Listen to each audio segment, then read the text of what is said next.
Break के बाद एक बार फिर से आपका स्वागत है और बात वही हो रही है मुंबई इंडियंस वर्सेस आरसीबी के महामुकाबले की, हाई वोल्टेज मुकाबले की, और जिसको लेकर हमारे खास मेहमान लगातार हमारे साथ बने हुए हैं। जसवंत क्लाउडिया सर भी बने हुए हैं और जितेंद्र वेंगट सर भी हमारे साथ लगातार जुड़े हुए हैं। और ब्रेक के दौरान हमारी बातचीत हो रही थी कि हमारा जो स्टेडियम है वो बहुत अच्छा कर रहा है और हमारे जो यहाँ के जो इंतजामात है उसकी बहुत तारीफ भी हो रही है। और वही बात मैं जितेंद्र वेंगट सर से कर रहा था कि जिस तरह से ये जो वेन्यू तय किया गया है, 2 मैचेस हमको आरसीबी के मिले हैं, होम ग्राउंड बनाया है, इससे जाहिर सी बात है छत्तीसगढ़ के लिए भी गौरव की तो बात है, लेकिन नए रास्ते खुलते भी दिखाई दे रहे हैं। वेंगट जी, मैं चाहूंगा इस पर आप थोड़ा सा और प्रकाश डालें, किस तरह से छत्तीसगढ़ के लिए कितना महत्वपूर्ण हो जाता है, यहाँ का जो टैलेंट है उसको कितना ज्यादा ये प्लेटफॉर्म देने की दिशा में एक बड़ा कदम है।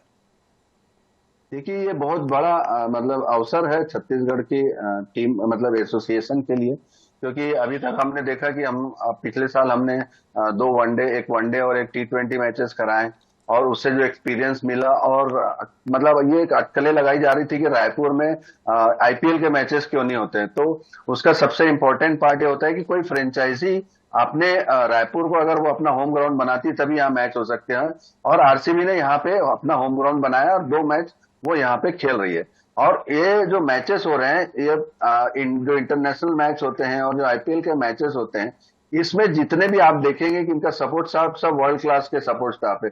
उनके कोचेस अलग है, उनके पास बॉलिंग कोचेस है, बैटिंग कोच है, और जो स्टाफ है वो इतने मतलब नॉलेजेबल है। तो अभी मतलब अभी हमारा क्या क्या होता है, जैसे अभी मुंबई इंडियन की टीम 3-4 दिन से प्रैक्टिस कर रही है, आरसीबी की टीम 3-4 दिन से प्रैक्टिस कर रही है, और सारे जितने भी प्रैक्टिस सेशन में हमारे छत्तीसगढ़ के जो प्रॉमिसिंग बॉलर है वो हम नेट बॉलिंग में बॉलिंग करने जा रहे हैं। तो इनको ये एक्सपीरियंस मिल रहा है, बड़े बैटर को बैटिंग कर रहे हैं, और उसमें जो कमजोरी है वहां के जो बॉलिंग कोच है वो उनको सिखा रहे हैं कि यार इस तरीके से बॉलिंग करो, ये इंप्रूवमेंट करोगे तो फायदा होगा। दूसरा, अभी क्या होता है कि आप एक स्टैंडर्ड होता है कि हाँ रे वो टेस्ट प्लेयर है, लेकिन जब आप उनको बॉलिंग डालोगे तो आपको अपनी कमजोरियां पता लगती है, और आपके अंदर एक आत्मविश्वास बढ़ता है कि मैं इसको अगर बॉलिंग कर सकता हूँ, रोहित को, कोहली को, तो मैं उसके मैच में भी अच्छी बॉलिंग कर सकता हूँ। यहाँ से उनका कॉन्फिडेंस डेवलप होता है, और वो उनको आगे जाके उनको फर्स्ट क्लास क्रिकेट में और उससे ऊपर जाने में बहुत मदद करता है। ये बहुत अच्छा एक्सपोजर है छत्तीसगढ़ के खिलाड़ियों के लिए, एसोसिएशन के लिए, और पूरी जनता के लिए कि एक इतने बड़े लीजेंड यहाँ आके क्रिकेट खेल रहे हैं, उनका क्रिकेट उनको देखने को मिलता है। तो ये चारों तरफ से एक बहुत बड़ा पैकेज है छत्तीसगढ़ के सबके लिए। बिल्कुल, जाहिर सी बात है छत्तीसगढ़ के लिए बहुत बड़ा अवसर है ये, क्लाउडिया सर। लेकिन फिर से वही बात आ जाती है कि मौका मिला है तो इससे आने वाले समय में नए रास्ते खुलते भी दिखाई दे रहे हैं। और इस बार एक बड़ी बात ये भी जानकारी में आ रही है, मैं चाहूंगा इस पर आप भी प्रकाश डालें, कि इस बार चूंकि बीसीसीआई सारे इंतजाम कर रहा है, छत्तीसगढ़ की जो संस्कृति है, कला है, व्यंजन है, उन तमाम चीज़ों को दिखाने की कोशिश भी हो रही है कि इस बार जो एक नया रंग रूप दिया गया है स्टेडियम को, उस पर भी आप, मैं चाहूंगा, रोशनी डालें थोड़ी सी और बताएं कि किस तरह से नए रास्ते खुलने जा रहे हैं इस मैच के बाद। दरअसल में एक बहुत बड़ा रोड़ा था जब ये स्टेडियम जो है हमारा शहीद वीर नारायण सिंह क्रिकेट अंतर्राष्ट्रीय स्टेडियम जो परसादा में बना है, रायपुर में, नवा रायपुर में, तो एक बड़ा रोड़ा ये था हमारे सामने कि इसकी देखरेख ये गवर्नमेंट के पास था, छत्तीसगढ़ गवर्नमेंट के पास था, और इसकी देखरेख ठीक से हो नहीं पा रही थी।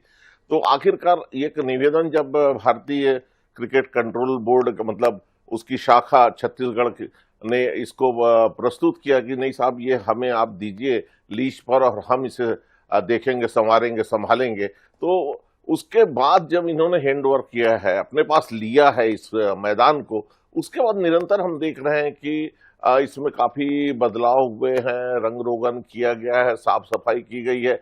और क्योंकि पिछले कुछ मैच जब यहाँ हुए थे तो जो माहौल देखा था दर्शकों ने उसे पसंद नहीं किया था, और जैसा आप बतला रहे हैं कि यहाँ सिर्फ छत्तीसगढ़ के ही दर्शक नहीं आते, झारखंड, उड़ीसा, महाराष्ट्र, तमाम जगहों से पहुंच रहे हैं, मध्य प्रदेश, सभी जगह से लोग यहाँ पर मैच को देखने के लिए मुझे लगता है being a cricket fan, cricket एक ऐसा एक खेल है जो कि सीमाओं से परे जाकर लोगों को मिलाता है, सीमाओं से परे जाकर राज्यों की सीमाओं को, प्रदेश की, देश की सीमाओं को पार कर जाता है, और जो उत्साह, जो जोश होता है वो देखते ही बनता है। बैक टू टुडेज मैच की वापस वेंकट सर बात करते हैं, कौन सा प्लेयर लग रहा है आपको कि आज बहुत बेहतर खेलने वाला है? विराट कोहली के नाम को लेकर तो खूब बाहर शूट हो रहा है, शाउट हो रहा है, बहुत हल्ला हो रहा है कि विराट कोहली अच्छा खेलने वाले हैं, कोई कह रहा है रोहित शर्मा अच्छा खेलने वाले हैं। आपको क्या लगता है कि कौन से प्लेयर बहुत अच्छा परफॉर्म करने वाले हैं?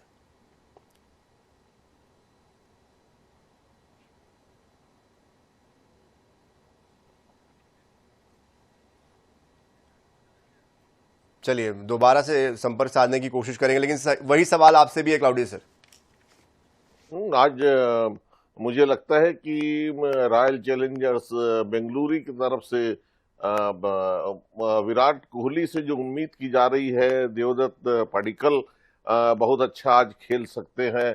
इसके अलावा रजत पाटीदार से भी उम्मीद है, क्योंकि ये खिलाड़ी लगातार अच्छा खेल रहे हैं। हालांकि 10 मैच में 379 रन विराट कोहली ने बनाए हैं अब तक, और अगर टॉप 15 बल्लेबाजों की बात करें तो वो दूसरे स्थान पर इन दोनों टीम की तुलना करें तो उस हिसाब से विराट कोहली से तो उम्मीद करनी चाहिए। और इस मैदान पर विराट कोहली ने तो शतक भी लगाया है, तो ये उनके लिए तो बहुत, मैं समझता हूँ, पसंदीदा मैदान होगा। और आज बिल्कुल झूम कर खेलेंगे विराट कोहली। मुझे लगता है कि पूरे स्टेडियम में आज खुशी की लहर दौड़ेगी जब विराट कोहली खेलेंगे। और हम उम्मीद करते हैं, हमारी शुभकामना है कि आज विराट कोहली एक बढ़िया पारी खेले। लेकिन आप सर इसके बारे, जैसे आप विराट कोहली का नाम ले रहे हैं, एक मैसेज भी कन्वे कर रहे हैं कि आप आरसीबी के सपोर्टर हैं। नहीं, ये इसलिए कि एक महान खिलाड़ी को जब खेलते हुए देखेंगे यहाँ के लोग, पूरी दुनिया, तो निश्चित रूप से जो हमारे स्थानीय खिलाड़ी हैं उनका मनोबल बढ़ेगा। और एक बात आप और कह रहे थे, यहाँ की संस्कृति और यहाँ के व्यंजन, सारी बातों को जो प्रस्तुत किया जा रहा है, ये बहुत बड़ी बात आपने कही। छत्तीसगढ़ में जो कुछ भी छुपी हुई प्रतिभाएं हैं, जो कुछ भी उनका स्थान है, पर्यटन स्थल है, ये सारी चीजों को पूरी दुनिया देख रही है। आईपीएल का प्रसारण सिर्फ भारत में ही नहीं हो रहा, बल्कि एशिया के बहुत बड़े क्षेत्र में हो रहा है। इसके 180 देशों में प्रसारण हो रहा है सर। जाहिर सी बात है हम इंटरनेशनली सभी को दिखाई देने वाले हैं, और जाहिर सी बात है यहाँ की संस्कृति, यहाँ की धरोहर और यहाँ की जो तमाम गौरवशाली इतिहास की परंपराएं हैं वो लोगों तक पहुंचेंगे। लेकिन आज का जो स्कोर बनेगा, आज का जो मैच होगा, सही मायने में वो लोगों के दिलों में उतरने वाला, क्योंकि जब बड़े बड़े शॉट्स लगेंगे और जिस तरह के क्रिकेट के फैंस यहाँ पर पहुंचे हुए हैं, हाई वोल्टेज मुकाबला तो जरूर होगा। वेंकट जी, आपका संपर्क टूट गया था, वापस से आप जुड़ चुके हैं, क्या मेरी आवाज सुन पा रहे हैं? जी जी बिल्कुल सुन पा रहे हैं। सवाल वही है सर, आज किसकी बैट से बड़े शॉट्स देखने को मिलेंगे? कौन आज का बाजीगर, जादूगर होगा? अगर मुंबई इंडियंस की मैं बात करूं तो आज तो रोहित शर्मा के ऊपर पूरे, और रायन रिकल्टन है। ये 2-3 खिलाड़ी ऐसे हैं जो अभी तक अच्छा खेल रहे थे और आज भी अच्छा खेलेंगे। और दो ऐसे लोग हैं, अगर आप आरसीबी की बात करें तो विराट कोहली है, उसके बाद में और जितने भी उसके अभी जितने सभी फॉर्म में हैं, तो मैं तो ये बोल रहा हूँ कि आज का जो मुकाबला है रोको के बीच में है, और जो अच्छा खेलेगा वो मैच जीत जाएगा। इन करो या मरो का मुकाबला मुंबई इंडियंस के लिए, क्या लगता है कोई निकलेगा सितारा बाहर? आज चमकेगा किसी का बैट? जी बिल्कुल, मतलब मैं तो बता रहा हूँ कि ये रोहित के ऊपर में है पूरा का पूरा दारोमदार। मतलब अभी अगर रोहित फॉर्म में अगर आ गए हैं और अगर वो खेलेंगे, क्योंकि देखिए रोहित एक ऐसे खिलाड़ी है जो लंबा क्रिकेट खेलते हैं, और उसके लिए कोई बड़ी से बड़ी जो रन है वो चेस कर सकते हैं, बड़ा स्कोर बना सकते हैं वो, और बाकी लोग को उसको सपोर्ट करना पड़ेगा, तभी ये मैच। सबसे बड़ी बात मैं फिर से बोल रहा हूँ कि मुंबई इंडियंस को पहले फील्डिंग करनी पड़ेगी, और अगर वो लोग फील्डिंग करते हैं और सामने वाली टीम को 180 और 200 के बीच में अगर रोकते हैं तो वो मैच वो जीत सकते हैं। बस एक ही संभावना में थोड़ा मुंबई का पलड़ा भारी लग रहा है मेरे को यहाँ पे। तो मुंबई का पलड़ा आपको भारी एक सिचुएशन में लगता है अगर वो फील्डिंग चुनते हैं तो। लेकिन क्लाउडिया सर, प्रेशर तो दोनों तरफ बराबर है, क्योंकि आरसीबी चाहेगा कि होम ग्राउंड अगर इसको बनाया है तो यहां से जीतकर वापस जाए, लेकिन नॉकआउट के मुकाबले से बाहर हो जाएगा मुंबई इंडियंस अगर हार जाता है तो कहीं ना कहीं नाक की लड़ाई तो उनके लिए भी है। बिल्कुल। और आज तो मैं कहता हूं हम लोग गेंदबाजी के बारे में भी बात नहीं कर रहे। मुझे लगता है कि गेंदबाजी भी आज मुंबई के तरफ से जो है वो सब कुछ दांव पर लगा दिया जाएगा। जैसे जसप्रीत बुमराह ने पिछले मुकाबले में कोई विकेट नहीं लिया। मुंबई इंडियंस और आरसीबी के बीच में जो मुकाबला हुआ तो उससे पहले मुकाबले में वो असफल रहे थे, कोई उन्होंने विकेट नहीं लिया था। तो मुझे लगता है आज कुछ ऐसी गेंदें फेंकने वाले हैं बुमराह की, वो जो आरसीबी के जो बल्लेबाज हैं उनके लिए खेलना थोड़ा मुश्किल घातक साबित होने वाले हैं। जी जी जी बिल्कुल, आपने मेरे मुंह की बात छीन ली। और मुझे ये लगता है कि आज शार्दुल ठाकुर को अगर टीम में ले लिया जाए तो वो भी कुछ कमाल करेंगे, और तिलक वर्मा को एक अच्छा अवसर मिलेगा। हालांकि पहले विकेट के लिए इन दोनों खिलाड़ियों ने जब पहला मुकाबला हुआ था तो 72 रन की साझेदारी की थी रियान ने और इनने मिलकर। उधर दूसरी तरफ हम देखें तो फिलिप साल्ट और विराट कोहली ने पहले विकेट के लिए 10.5 ओवर में 120 रन बनाए थे मुंबई के अगेंस्ट में। तो ये बातें देखने के बाद हमें लगता है कि अगर परिस्थितियां नहीं बदली तो आरसीबी के लिए एक अच्छा चांस है, लेकिन इस परिस्थिति को मुंबई की टीम बदलने के लिए उतरेगी हर हालत में। नई जगह है और पिछले कई दिनों से प्रैक्टिस कर रही है, जैसा कि हमारे जितेंद्र भाई ने बताया। तो मुझे लगता है और आराम भी ज्यादा मिला है मुंबई की टीम को, तो उसका भी फायदा मिलेगा। और आज मुकाबले में खड़ी होगी आज मुंबई इंडियंस की टीम, आप देख लीजिएगा। बिल्कुल, कमतर तो बिल्कुल भी आंक नहीं सकते। क्रिकेट अनिश्चितताओं का खेल है, इसे कहा ही जाता है अनिश्चितताओं का खेल। ऐसे में वेंकट साहब आपसे ही समझना चाहते हैं कि इस बार जिस तरह से स्कोर की बात तो हमने कर ली है, लेकिन कुछ ऐसे छुपे हुए खिलाड़ी है, खासतौर पर मैं सूर्य कुमार यादव पे फिर से आना चाहता हूं, क्योंकि मुझे लगता है कि एक ऐसे खिलाड़ी है जिनसे बहुत उम्मीदें हैं। तिलक वर्मा, इनसे बहुत उम्मीदें हैं। इधर देखें तो टीम डेविड है, सुयश शर्मा है, जोश हेजलवुड के बारे में हमने जिक्र नहीं किया है। ये ऐसे छुपे हुए खिलाड़ी है जो अंडरडॉग की भूमिका में रहते हैं। कब चलेंगे कह नहीं सकते, लेकिन जब चल गए तो फिर उनको रोकना मुश्किल है। अभी देखिए कि अगर आप मैच के सिनारियों की अगर बात करें तो अभी देखिए कि जो नया गेंद मुंबई इंडियंस से जो डाल रहे हैं तो वो हार्दिक पांड्या और जसप्रीत बुमराह डालते हैं, और दोनों को अभी विकेट बहुत कम मिल रहे हैं और उनकी गेंदबाजी भी अच्छी नहीं है। तो इसलिए आप देखिए कि मुंबई इंडियंस के अगेंस्ट में पिछले 6 ओवर में 100 से ज्यादा रन बन जा रहे हैं। और दूसरी तरफ अगर आप आरसीबी की बात करें तो भुवनेश्वर कुमार और जॉस हेजलवुड दोनों इतने जबरदस्त फॉर्म में है कि एक टीम को उन्होंने तो 60-70 में आउट कर दिया था। तो ये एक बहुत बड़ा फर्क है कि आप देखेंगे कि आरसीबी के पास में जो गेंदबाजी है वो बहुत उच्च स्तर की है और वो अच्छा परफॉर्म भी कर रहे हैं, और मुंबई इंडियंस के पास में गेंदबाजी अच्छी है लेकिन वो उस स्तर में परफॉर्म नहीं कर पा रहे।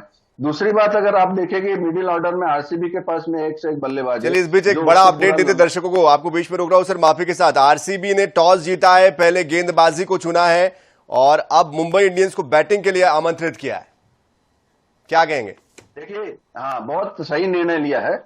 अगर आरसीबी को ये मैच जीतना है तो मुंबई इंडियंस को कम से कम रन में आउट करना पड़ेगा। दूसरा है कि उनकी बल्लेबाजी अगर अच्छी भी होती है और वो लोग 200 प्लस भी रन बनाते हैं तो आरसीबी उसको चेस कर सकती है। तो ये उसके पास में क्या है, एक वो हो जाता है, टारगेट आ जाता है कि आप बिना प्रेशर के खेलने का एक मौका मिल जाता है। बिल्कुल बिल्कुल, तो ये टारगेट के साथ वो लोग खेल भी सकते हैं। तो अब कहीं ना कहीं देखिए मुंबई इंडियंस के अपने बल्लेबाजी के जो उनके मेन धार है उनको पूरा अच्छे से खेलना पड़ेगा। और मैं बोलता हूं कि अगर 200 से ज्यादा जितने भी रन वो बनाते वो उनके लिए बेनिफिट होगा। सूर्य कुमार को आज अच्छा खेलना पड़ेगा, रोहित शर्मा को अच्छा खेलना पड़ेगा, फिर आपका रायन रिकल्टन, हाँ, उनको अच्छा खेलना पड़ेगा। उसके बाद हार्दिक पांड्या का देखिएगा, अभी पहले कुछ मैचेस में हम देखते थे कि 15 से 20 में वो अच्छे लंबे लंबे शॉट मार पा रहे, तो वो भी इसमें नहीं मारे हैं। तो आज इन सबको फॉर्म में आना पड़ेगा, तभी आप मुंबई इंडियंस के लिए मतलब एक अच्छा स्कोर बना के देंगे, तभी वो उनको लिए बेनिफिट हो सकता है।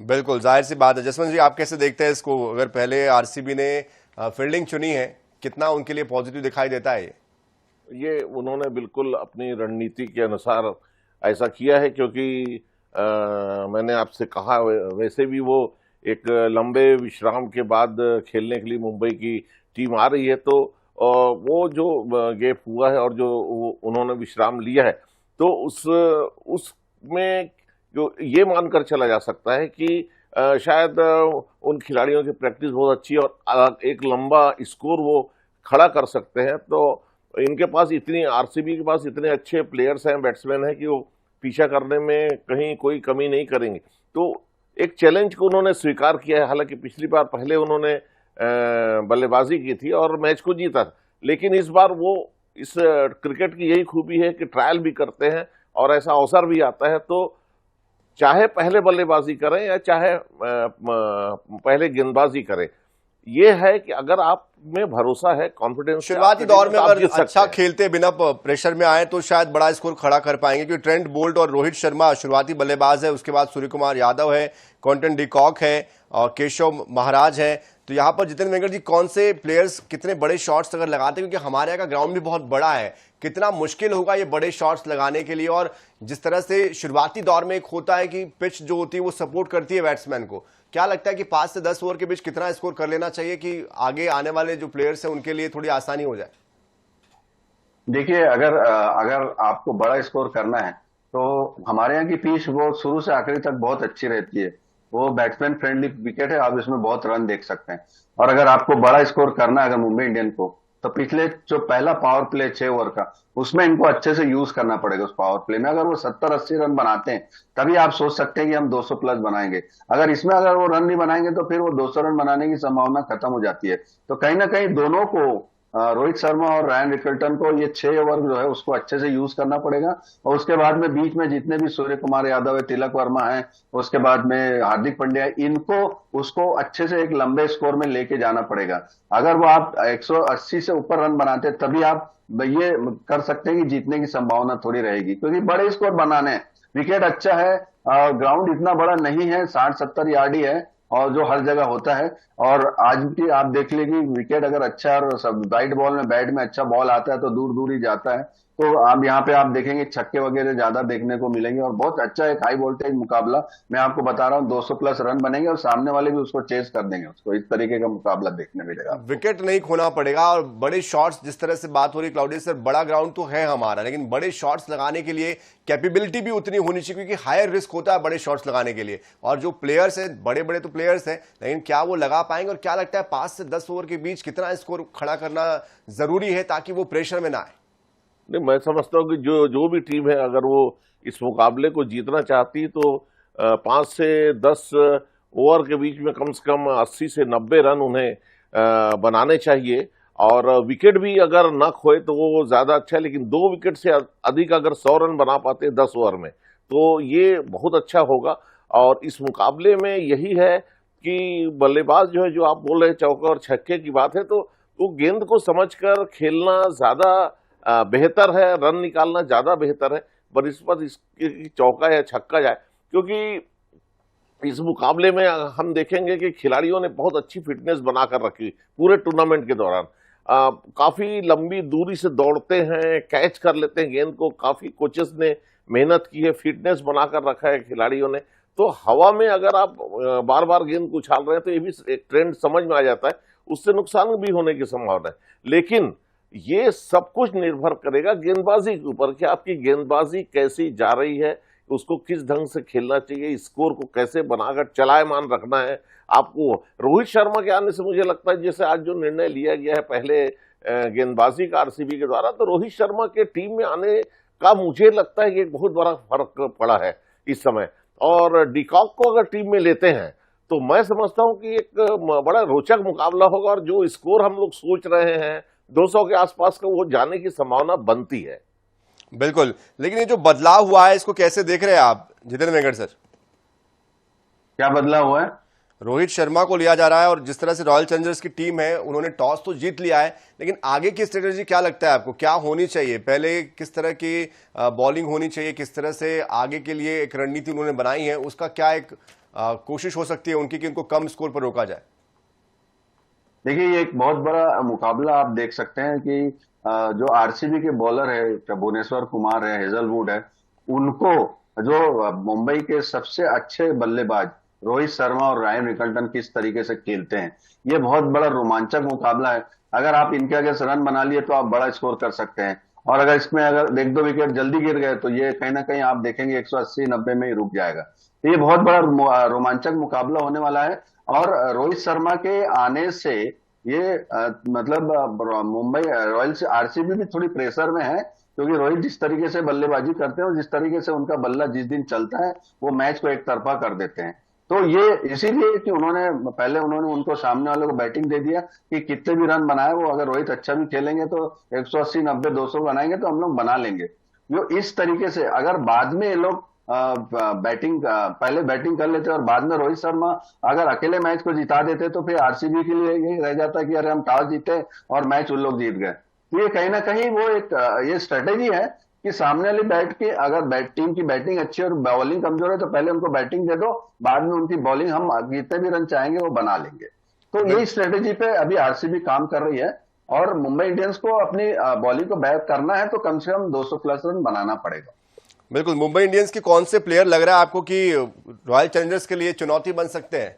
क्योंकि बैट्समैन की जो लिस्ट है वो बड़ी है। रियान रिकल्टन का नाम आपने लिया ही है, रोहित शर्मा का है, सूर्य कुमार यादव का है, तिलक वर्मा, नमन धीर, हार्दिक पांड्या। एक लाइनअप जो है, बैटिंग लाइनअप बहुत स्ट्रांग दिखाई देता है। देखिए मैं फिर से बोल रहा हूँ कि अभी तक इन्होंने जितने भी आप देख रहे हैं, जितने भी नाम लिए अपने, तिलक वर्मा ने एक ही 100 बनाया 8 मैच में, बाकी किसी भी मैच में उसने 20-30 रन भी नहीं बनाया। हार्दिक पांड्या ने एक भी 50 अभी तक नहीं बनाया। अब सूर्य कुमार ने अभी तक एक भी 50 नहीं बनाया, उनके 7-8-9 मैच हो गए। तो यही चीज है कि अगर आपके जो मेन बैट्समैन, जो इंटरनेशनल बैट्समैन है, वो अभी तक पूरे फॉर्म में नहीं आ पाए हैं। और इसी कारण से अभी होता क्या है कि अगर कोई फॉर्म में नहीं है तो उसका आत्मविश्वास कहीं ना कहीं डगमगाया रहता है। तो अगर मान लो ऐसे समय में अगर हम उसके ऊपर भरोसा करें तो ये थोड़ी वो बात होगी। लेकिन मैं यही कहना चाहूंगा कि मैं ये दुआ करूंगा मुंबई इंडियंस के लिए कि ये सारे बल्लेबाज फॉर्म में आ जाए और एक बड़ा स्कोर आज वो बना दे। रायपुर की विकेट अच्छी है, यहाँ बैट में अच्छी बॉल आती है, तो उनके बैट में अगर अच्छी बॉल लग गई और कॉन्फिडेंस आ गया और बड़ा स्कोर बना दिया 220 प्लस, तो ये मैच बहुत अच्छा रोमांचक हो जाएगा आज का। बिल्कुल। वही दूसरी तरफ अगर मान लीजिए विकेट गिर जाते तो फिर एक मामला फंसता हुआ दिखाई देता है क्लाउडिया सर, क्योंकि यहाँ पर साग बचानी है, नाक भी बचानी है, और ऐसे में स्कोर बोर्ड चेंज करते रहना बहुत जरूरी है। अगर थोड़ी सी भी गलती हुई तो ये टीम बिखर सकती है। तो मुझे लगता है आज करो या मरो की स्थिति जैसे कि आपने कही इस मुकाबले में है। तो आज तीनों जो शतक वीर है, क्वांटम डिकॉक और तिलक वर्मा और रियान को, तीनों को ही मुझे लगता है कि मौका दिया जाएगा। और रोहित शर्मा और तिलक, इतने अगर उनके पास बैट्समैन हैं तो आज चलेंगे। लेकिन एक और मजेदार रोचक स्थिति ये है, जो मैंने आप पहले मुकाबले में न तो बुमराह को एक भी विकेट मिला बेंगलुरु का, और न ही भुवनेश्वर कुमार को एक भी विकेट मिला मुंबई इंडियंस का। तो ये मजेदार स्थिति, तो ये दोनों गेंदबाज आज चाहेंगे खाता खोलना एक दूसरे की टीम के विरुद्ध में। तो इस बात को भी हमें ध्यान नहीं रखना चाहिए। हालांकि वेगर जो बोल रहे थे कि 37 साल की उम्र में विराट कोहली या रोहित शर्मा जैसे खिलाड़ी ये फिटनेस बनाए रखते हैं, एक गेंदबाज के लिए 36-37 साल की उम्र में भुवनेश्वर कुमार जैसा प्रदर्शन कर रहे हैं, 17 विकेट ले चुके हैं, तो वास्तव में तारीफे काबिल है। और आज तो मैं कहता हूं भुवनेश्वर कुमार के लिए परीक्षा की घड़ी होगी। आज वो हर हालत में चाहेंगे कि आज विकेट ले, उनके लिए भी प्रतिष्ठा का सवाल होगा। और इसलिए मुंबई इंडियंस के लिए, उनके बल्लेबाजों के लिए बड़ी जोरदार स्थिति होगी आज। बिल्कुल, दारोमदार जो है वो अब गेंदबाजों पर रॉयल चैलेंजर्स के, लेकिन इधर दारोमदार है बैट्समैन पर। लेकिन ओवरऑल जो देखा जाए कि अब तक का जो पॉइंट टेबल हम देखते हैं तो यहां पर हमको हैदराबाद की टीम सबसे ऊपर दिखाई देती है, गुजरात टाइटंस, फिर पंजाब, फिर उसके बाद आरसीबी। ऐसे में ओवरऑल अब तक का जो आईपीएल हुआ है, वेंगर सर क्या लगता है कौन से वो प्लेयर है जो चौंकाने वाली भूमिका निभा रहे हैं, या टीम ऐसी है जो कि इस बार आईपीएल में कुछ नया करती दिखाई दे रही है? क्योंकि पंजाब का ध्यान तो सबकी तरफ है, लेकिन ये जो आरसीबी या फिर गुजरात टाइटंस है, क्या लगता है इस बार आईपीएल का मुकाबला जो हो रहा है उसमें टाइटल ये दोनों टीमें ले जा सकती है? देखिए अभी तो आप देखेंगे हैदराबाद ने बहुत जबरदस्त क्रिकेट खेला है, और हैदराबाद में आप देखेंगे उसके पास अभिषेक शर्मा, उसके बाद हेड, उसके बाद किशन, उसके बाद वो उसका कीपर है जो वो, तो ये जो 4 बैट्समैन है वो इतने ताबड़तोड़ खेले, चारों ने मतलब आप देखेंगे कि 400 प्लस रन बनाया हैदराबाद से। तो अभी भी आप देखिए वो इसलिए टॉप में है कि उनके सारे शुरू के 4 बैट्समैन फॉर्म में है, तो अभी वो इसलिए टॉप में है और कहीं ना कहीं उनकी संभावना ज्यादा अच्छी है। उसी तरीके से अगर आप देखेंगे पंजाब की टीम, उनके भी बैटर बहुत अच्छा कर रहे हैं और उनके पास में बहुत मजबूत टीम है, तो इसीलिए वो ऊपर में है। अभी गुजरात टाइटंस ने 2 मैच में अपने जो परफॉर्मेंस में बहुत ज्यादा इंप्रूव किया है। तो अभी आप देखिए जो 4 टीमें, ऊपर की 4 टीमें, उसी की संभावना ज्यादा है क्वालिफाइंग दौर में, क्योंकि नीचे वाली जितनी भी टीमें है उनके पास में अभी 6 पॉइंट है, किसी के पास 7 पॉइंट, 4 पॉइंट है, 6 पॉइंट है। अब 4 मैच में वो 10 भी ले, 8 भी ले ले तो 14 पे फिनिश करेंगे या 12 में फिनिश करेंगे। तो 12-14 में फिनिश तो अभी कोई करेगा ही नहीं। आप देखिए सब 16-18 में फिनिश होगी पहले चारों टीमें।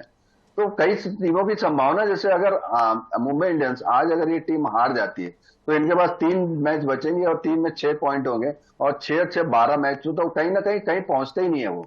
ये संभावना मतलब अभी मुंबई इंडियंस को मैच इतना जरूरी इसलिए क्योंकि अगर आज के बाद चारों मैच जीतेंगे तो वो 14 में फिनिश करेंगे, और दूसरी टीम पे ये भरोसा करेंगे वो हार जाए और वो नीचे आए, तब ये बोलते हैं ना इफ इनटू बट और बिल्कुल जुगाड़ की तरीके से पहुंचने की कोशिश होगी। बिल्कुल जुगाड़ जो है वो अगर चल गया तो फिर आगे वो बढ़ पाएंगे। क्लाउडिया सर आपसे भी वही समझना चाहता हूं मैं कि आगे का रास्ता कितना कांटों भरा, कितना मुश्किलों भरा? देखिए ये क्रिकेट है, और पिछली बार भी हमने देखा था, शायद आपको भी याद होगा कि आरसीबी की टीम हालांकि चैंपियन बनी, लेकिन वो शायद तीसरे या चौथे स्थान पर थी जहां तक मेरी जानकारी। उसके बाद उसने शानदार प्रदर्शन किया और उस टूर्नामेंट को जीता था और एक तोहफा दिया था एक तरीके से विराट कोहली को उस मुकाबले को जीतकर।